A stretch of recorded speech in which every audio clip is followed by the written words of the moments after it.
লোহার গার্ডরেল দিয়ে তৈরি করা ব্যারিকেডে আছড়ে পড়ল এসএফআই এর বিক্ষোভ। তুমুল বিক্ষোভে ভাঙল ব্যারিকেডের অংশ।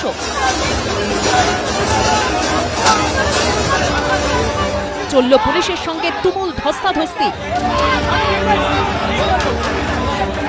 পাল্টা ধরপাকড় শুরু করল পুলিশ।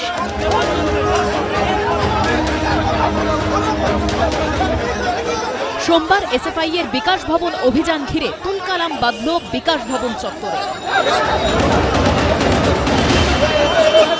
শিক্ষার কোনো জায়গা নেই, তারপর চাকরিতে দুর্নীতি, সমস্ত কিছুর বিরুদ্ধে আমরা যেতে চাইছি।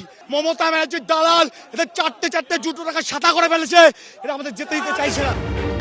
সোমবার দুপুর 2টোর পর থেকেই বিকাশ ভবনের মূল গেটের সামনে জড়ো হয়েছিলেন সিপিএম এর ছাত্র সংগঠন এসএফআই এর কর্মী সমর্থকরা। আড়াইটের কিছু পরে হঠাৎ 3 দিক থেকে এসএফআই এর একাধিক মিছিল বিকাশ ভবনের দিকে আসতে থাকে। সেখানে ঢুকতে গেলে পুলিশ বাধা দেয়।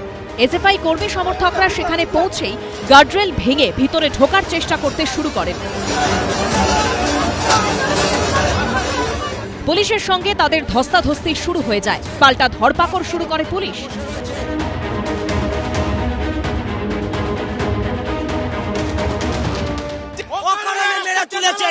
আমরা ন্যায়ের বিচারে এসেছিলাম।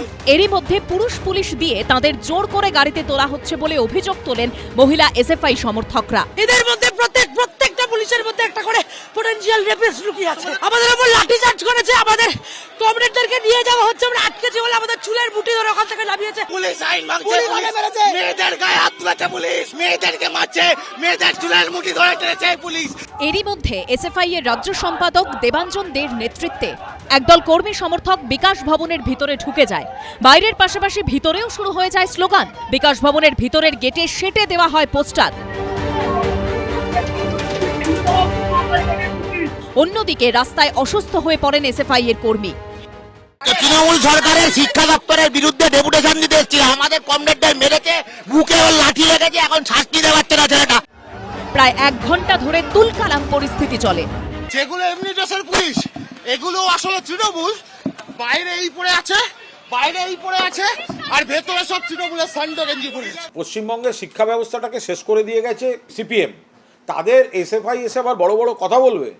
যারা প্রাথমিকে ইংরেজি তুলে দিয়েছিল, যারা কম্পিউটার ঢুকতে দেয়নি, যে সিপিএম, যেখানে সিপিএমের একটা শব্দ এক নেতার নামে চালু হয়ে গেছিল, সমস্ত পদ ইত্যাদি, হোল টাইমারদের বাড়ির লোকের চাকরি মানে শিক্ষক শিক্ষিকা চিরকুটে চাকরি, তাদের অধিকাংশের হদিশ পাওয়া যাবে না।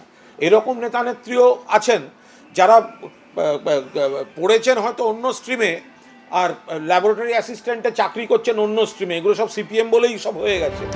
এসএফআই এর অভিযোগ, তাদের বহু কর্মী সমর্থক আহত হয়েছে। অন্যদিকে আহত হন পুলিশ অফিসার কর্মীও। তাদের মধ্যে রয়েছেন বিধাননগরের additional deputy commissioner Manish Joshi, Ujjwal Mukhopadhyay, Aishi Mukhopadhyay ও রঞ্জিত সাউয়ের রিপোর্ট, এবিপি আনন্দ।